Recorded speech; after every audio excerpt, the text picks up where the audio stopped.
Welcome to Gospel Tangents, the best source for Mormon history, science, and theology. I'm Rick Bennett. We're continuing our conversation with Sandra Tanner. You know, there's a new biography on her and her husband Gerald called Lighthouse, Despised and Beloved Critics of Mormonism. I'm giving away a free copy. Go to gospeltangents.com/contest. You could win this autographed copy right here. In our next conversation, we're going to talk about Pauline Hancock's cancer. You know, that was a sad thing. We'll also talk about LeGrand Richards. He was an apostle when Sandra Tanner met him and tried to answer some of her questions. So it's a really interesting conversation. You won't want to miss it. Check it out.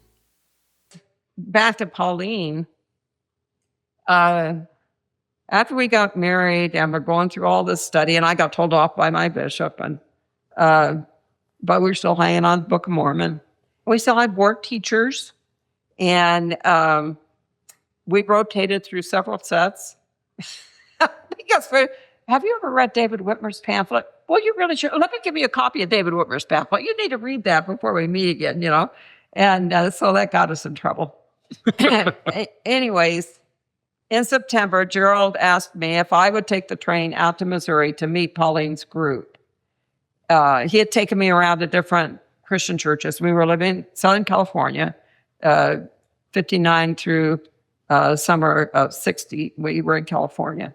And he was working, so he couldn't get away. So when I go back to this and meet this little group to see what he's talking about, that these people can explain it better to you, of just having the Bible, Book of Mormon, and scrap the rest, and just have a Jesus-focused life using the Bible, Book of Mormon.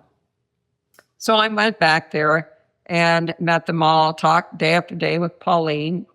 And she was a very lovely woman,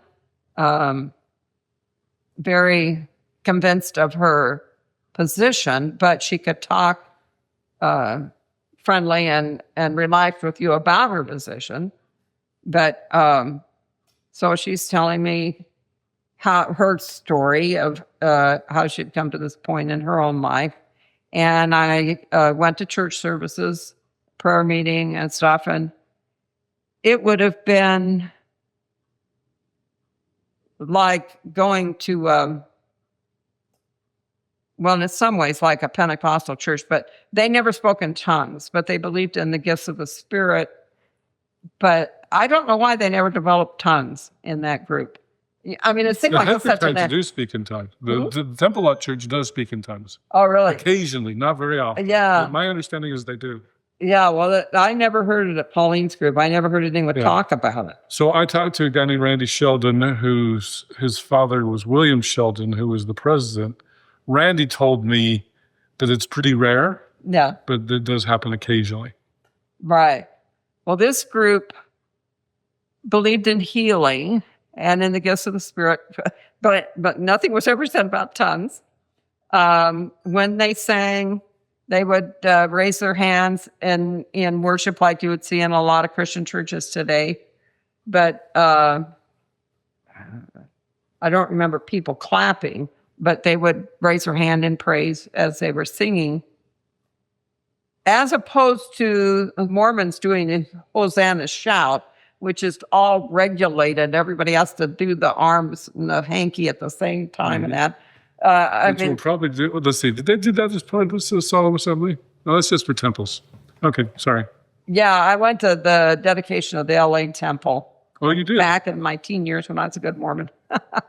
And had the Hosanna shout. And I thought that was the strangest thing I'd ever been through. I don't think I was a good candidate for the temple ritual, which I never went through. Oh, you didn't? Okay. But I had enough trouble with the Hosanna shout. That just seems so just corny. The regimented Hosanna, you know, it just looked real kind of culty. Anyways, so Pauline's group would raise their hand, but it wasn't regimented. It was just whenever and for how long you wanted to hold it up, and that, you know. So it was a matter of praise. So it'd be like a lot of Christian churches today might do. So wait a minute, let me make sure I understand that. So Pauline's group did speak in tongues? No. They did not? Never heard tongues, never heard anyone explain why no tongues. I mean, it just was But not. they believed in mentioned. gifts, other gifts of the They Spirit. believe, yes, it just seems like a dichotomy, Well, if you believe in the gifts of Spirit, why wouldn't you be doing tongues? Oh, okay. But they didn't. But they believe very much in healing. Pauline got cancer the last year we knew her. And so the trip, she comes out to Salt Lake, and I showed you the picture of her with her friends, Olive Wilcox and Barbara Moore. One of the things for the point of the trip was she wanted Gerald and I to see that she truly had cancer. She had a big open wound under her arm, cancer? on her breast, breast cancer. And so she had this open wound that Barbara and Olive cleaned every day and then would wrap her for it. But she wanted us to see that. She says, because we're praying for healing. And when I get healed, I don't want everybody saying you didn't really have cancer. I want you to be the witnesses that you saw I truly have this, and I'm praying for healing. But she also said, if I don't get healed, that's my lack of faith. It's no mark against God. Okay. That it's all in God's hands, and I trust Him for this. I'm praying for healing. But if I don't get healed, don't use that as an excuse to turn back on God. God who chooses who He will heal. So, but they believe very strong. But that was part of the reason for the trip, was to prove to us she had cancer. But by the next year, she died. Mm-hmm. So on Pauline's group, after she so now we're moving into 62, and she's still alive. Did you get baptized in her? Oh, okay, yeah. Gerald and I, when we moved back to Salt Lake from California in summer of 60, we drove out to Independence, or went on a train, I can't remember which.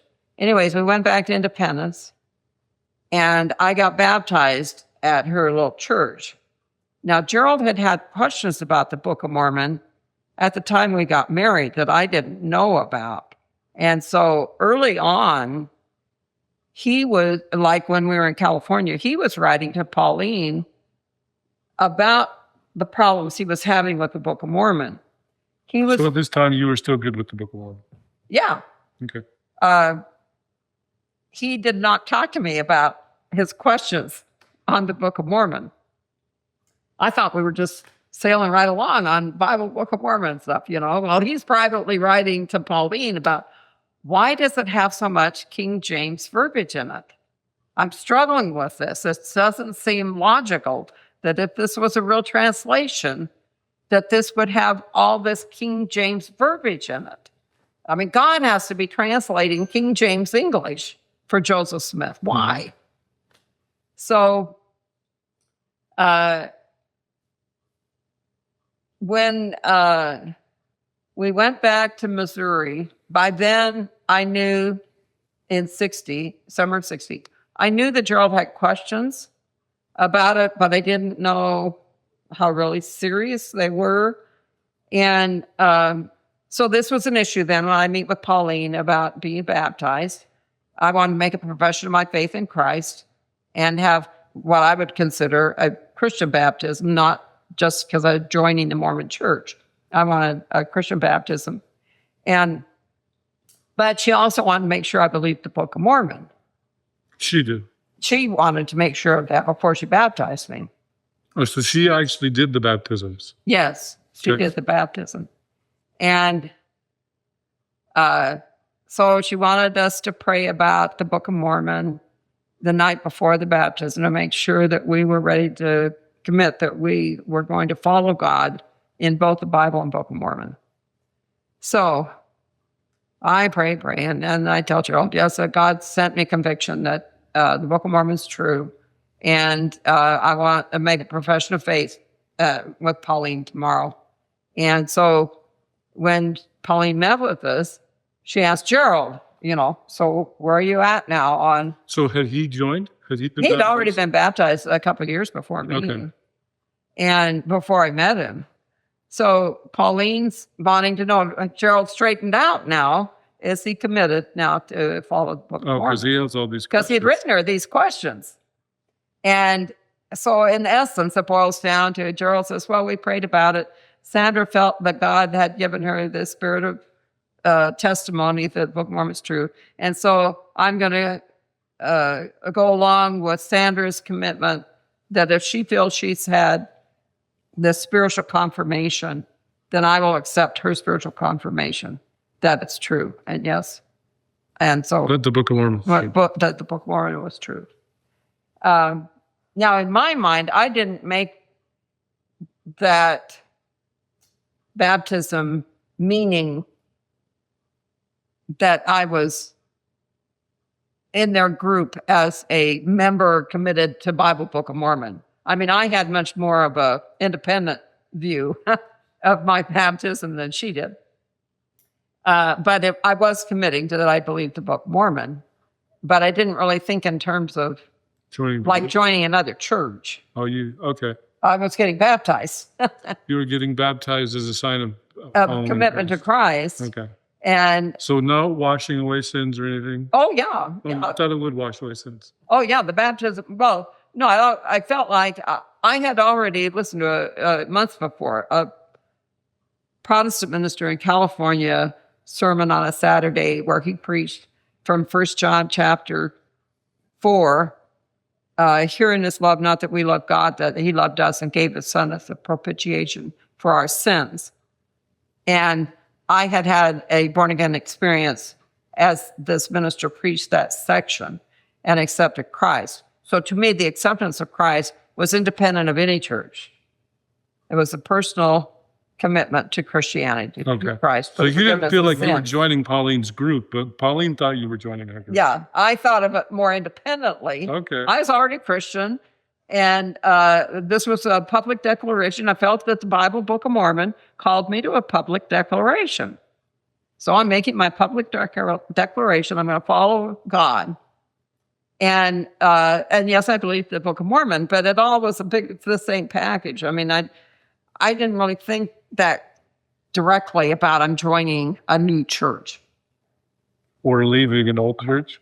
Well, yeah, I'd already left the old church. See, that was already behind me. When we got married, we went to a few Mormon family baby dedications, luau. We went to a few Mormon things when we first got married.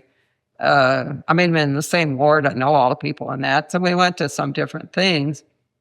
But we just quit going because it just was getting too complicated.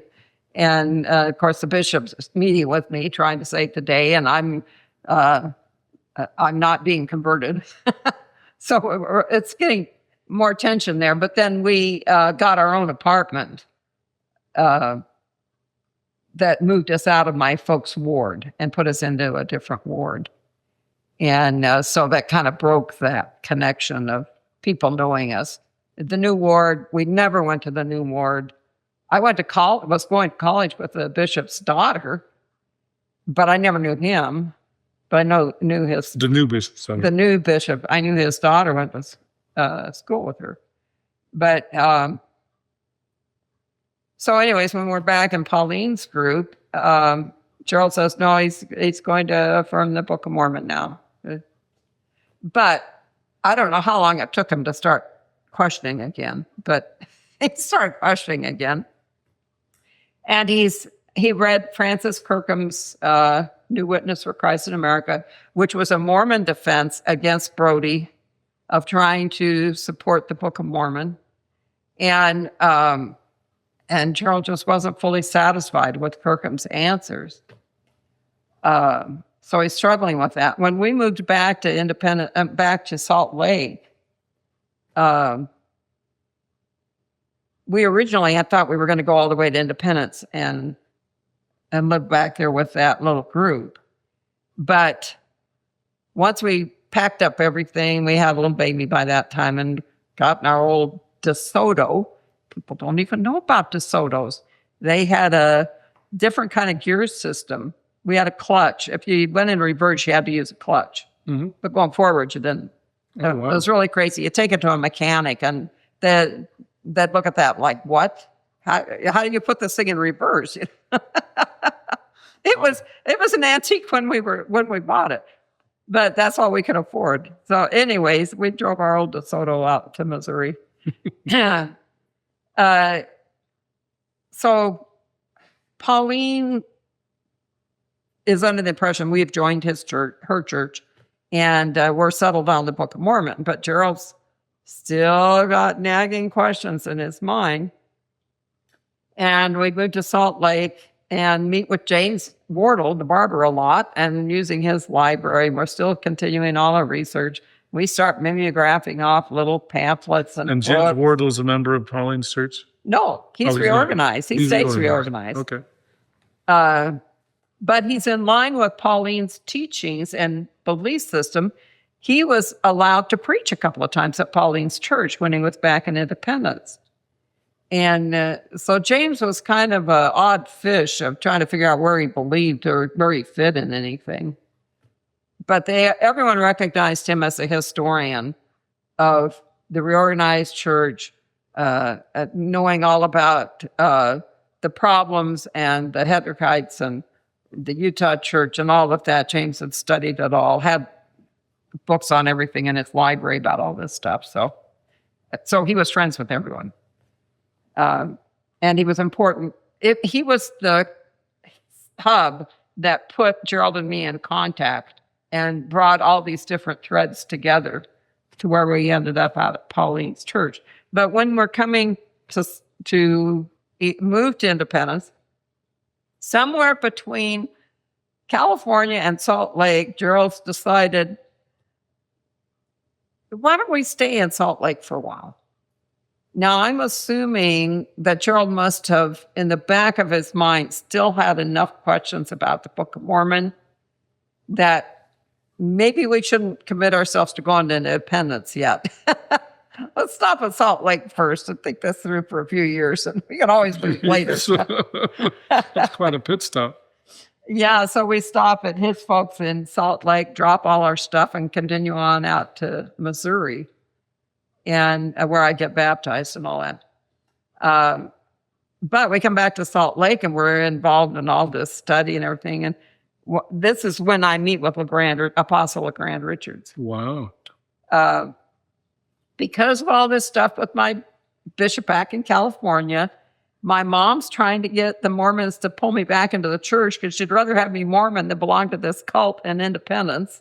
And she doesn't want me moving to Independence with this crazy group. So she'd rather have me Mormon. So now she's pulling strings to try to keep me in the church, which is all crazy because she didn't believe any of it. So anyways, just before we left California in June of 1960, I sent a letter to all my friends, everyone in my ward, everyone in the stake, everyone I have an address for, all the apostles, saying I was going to leave the church. I was formally going to leave the church. I had problems with the Book of Mormon, not the Doctrine and Covenants. Mormon, problems between the Book of Mormon and Doctrine and Covenants, the changes that were made and everything, that the first vision had problems. The doctrine of God seems to be different in the early writings than it is later on, all these kinds of things. But I mentioned in it problems with the first vision. And that it looks like at the beginning of the church, it was just angels, and then it became the Father and Son. And this is a later change and that wasn't there at the beginning of the story being told. Okay, LeGrand Richards get this, and he writes me a letter to tell me I'm all wrong, why he has his great-grandfather Joseph Lee Robinson's diary, and in 1841, he wrote in his diary that Joseph told him that he had seen the Father and Son in 1841, that he's writing this down. And Gerald and I are looking at each other, 1841? No one in 1841 was making an issue of the Father and Son in the first vision. Where did this come from? So I am back and say, well, I'd like to see the reference on that. I can't believe that there would be an early reference that would specifically say father and son. Well, we moved, this is right at the time we're moving to Salt Lake.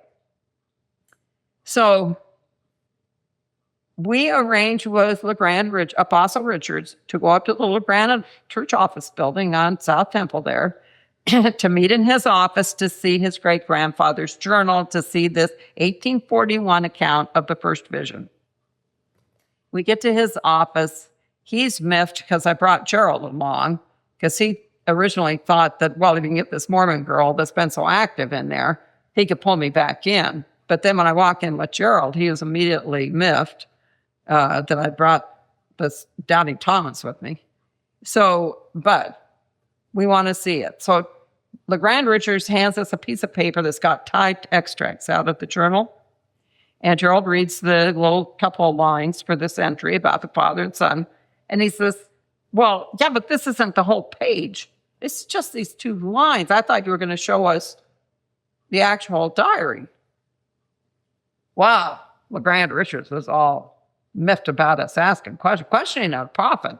I mean, an apostle of God had agreed to meet with us, and we're going to ask questions? Believe me, in 1960, you did not question the brethren. And, well, most people today would never get to talk one. Exactly. Well, there are only like over 1 million members at this point in the church. So it wasn't as hard to get in to see general authorities as it would be now. And so here's LeGrand Richards deigning to talk with us, and we're going to question him on the authenticity of this typed reference. And it's a big long story. Anyways, we want to see the original. And so he takes us through Temple Square to the genealogical building. And this is before they built the 28-story office building. That's what I thought. And back then, the genealogical library was right next to the Daughters of the Utah Pioneer building that was right there on that corner of North Temple and Main. And then east of that Daughters of the Pioneer building was the genealogical building. So we're in the Granite Church office building on South Temple and have to walk through Temple Square, through that block, not Temple Square, but the block east of Temple Square. We have to walk through that to this genealogical building. And so we go up on, I think it's the 2nd floor. And when we walked into the genealogical building, it was obvious that general authorities never went in because everything stopped. Oh, I said, apostle. You know, you could hear it go around the room. And so we were on display. And so we go over to the call desk, and LeGrand Richards says, we're here to see this film of his great-grandpa's diary.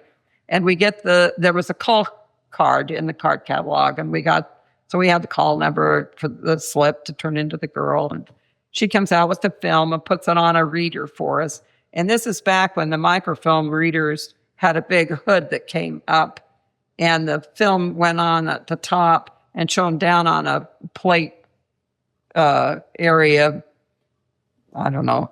Screen kind of. 18 by 18 or something, screen base. Right. It was shining down on that. They still have those. I've seen them. Ah, the good old days. Anyways, so LeGrand turns the film over to the page he wants us to see. And there it is. And so Gerald reads it and he says, this sounds past tense. It sounds like Joseph Smith's dead. This doesn't sound like that night I went home and wrote in my diary, the way it then presented to us. Oh. And he said, can I turn the page back? I want to see what happened before. There's no date on this. I want to see where the dates are at on this. Can I turn the film back? Because Richards had been the one operating the machine, not us. And so he had control of what we saw. No. And Joel says, why not? And he says, well, because you're just questioning everything I show you, and why should I show you anything more? He takes the film off the reader, gives it to the girl, and says, and she's standing there trying to be all helpful, probably. And he gives it to her, and he says, these people are not to see this. If they come back in, you're not to get this out to show it to them. They're just troublemakers. They do not have authority to see this again. Oh, yes, brother. And so Gerald's arguing with Richards about, why can't I see it? You have nothing to hide. You'd let me turn the film back. And so the two of them are standing there arguing over this, and everyone in the room is looking at, someone's arguing with an apostle? And they stomp out of the room arguing, and I went back later to see the film, and it was out for repairs, of course. I went back next month. It was out for repairs. Finally, months later, I'm downtown. I go in, I get the film. Well, the reason I get the film is the girl says, because I just fill out a card and put the number on. And she says, how did you have that? And I says, well, I've been in a few months ago and did some research and looked at it, but I need to check some dates.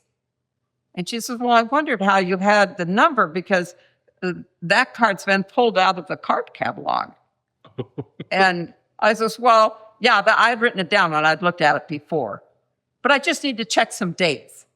Oh, well, in her mind, we must be authorized because we'd seen it before and we had the number. Oh.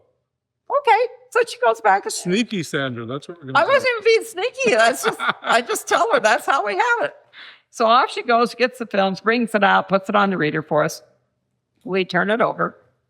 It's Joseph Lee Robinson's memoirs in Utah in 1886 or 7 or whatever, in the 1880s.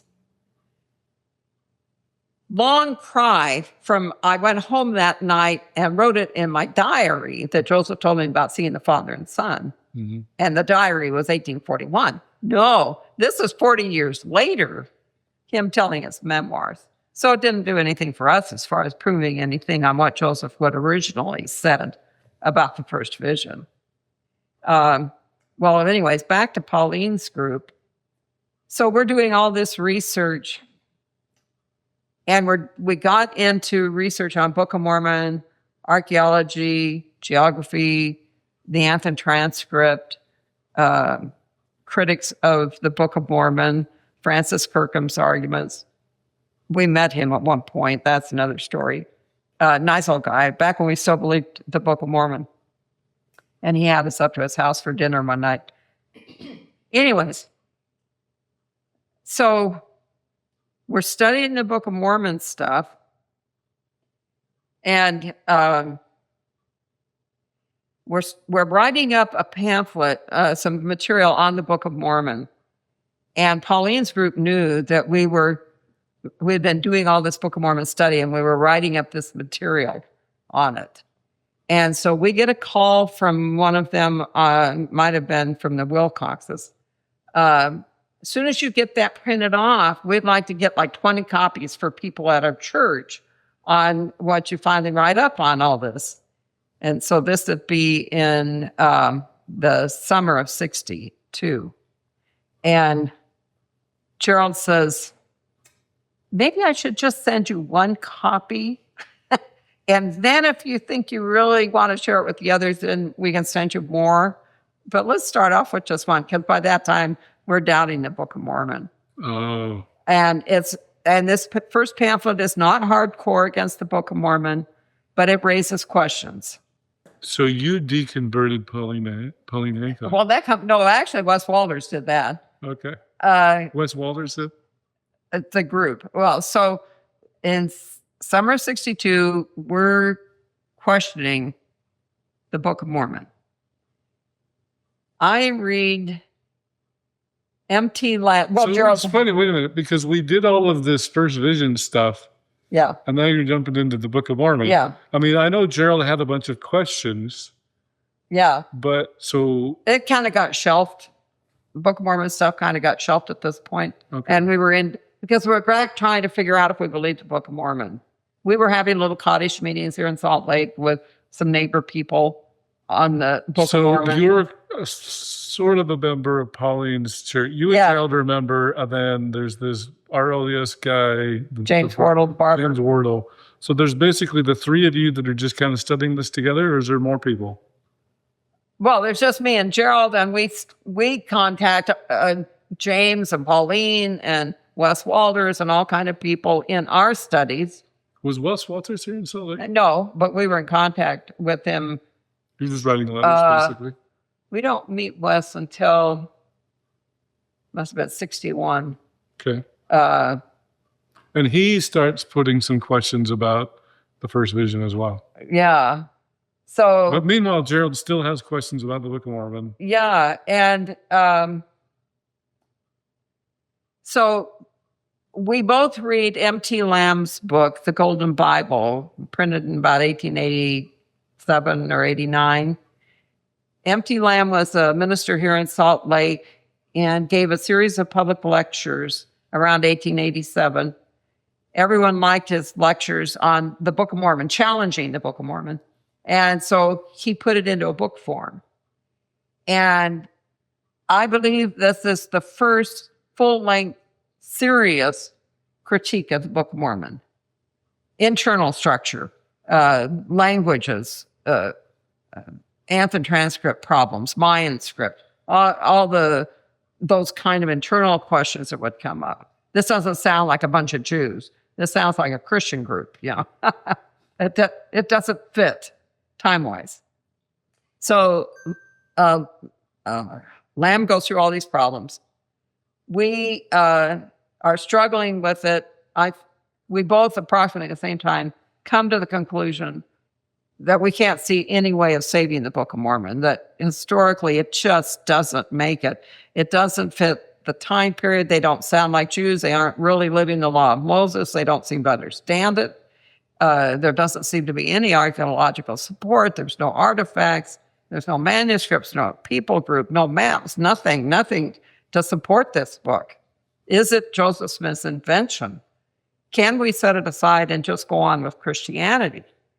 So we finally conclude, the end of the fall, we don't believe the Book of Mormon anymore and set it aside. Of course, Pauline's group's very disappointed. By this point, Pauline has died in the summer of 62. She had died. Oh. Right at approximately at the same time we were giving up the Book of Mormon. She died of her cancer. Okay. And but when we told the little group that we didn't believe the Book of Mormon, so she went to her grave thinking we still believed in it. She still believed the Book of Mormon. Okay. And didn't know that we'd given it up. And so then we started. We still remain friends with people in Missouri, and the people in the little group, and the Wilcoxes that took over the church after Pauline died. We were very close with them. Okay. And so the Wilcoxes took over when she died. Okay. Yeah. So we stayed friends through the coming years. Wes Walters starts coming in the mid-60s. He starts coming more into so is study. he part of this group as well? No, but he's just someone at that time period. Everyone finds each other. I mean, James Wardle's the crossroads of the West, and you went through James Wardle's barbershop. You found out who else is studying Mormon history. Oh, okay. Do you have their name and address? I'd like to contact him. So you just by word of mouth, you started finding out who was doing deep study on these things. I hope you enjoyed our conversation with Sandra Tanner. If you'd like an autographed copy of her biography, Lighthouse of Gerald and Sandra Tanner, Despised and Beloved Critics of Mormonism, I'm giving away a free copy right at the conclusion of this interview. Go to gospeltangents.com/contest. You could win this copy right here. In our next conversation, we're going to talk about the dissolution of Pauline Hancock's church. What happened to it? So some of the families that wanted to hang on to the Book of Mormon went on to join some of the different little splinter groups around. And I don't know just which ones they went into. And I think you had at least three choices, like the Hebrides, but, there were different little factions around. And then there was this group that said, no, we want to follow Christ and stick with the Bible. Thanks for listening, and I hope you to continue to enjoy Gospel Tangents. Consider becoming a Patreon or go to gospeltangents.com/shop, and you can get a cool tie, a hat, or even a nice mug. You can also get a sweatshirt. So check it out at gospeltangents.com/shop.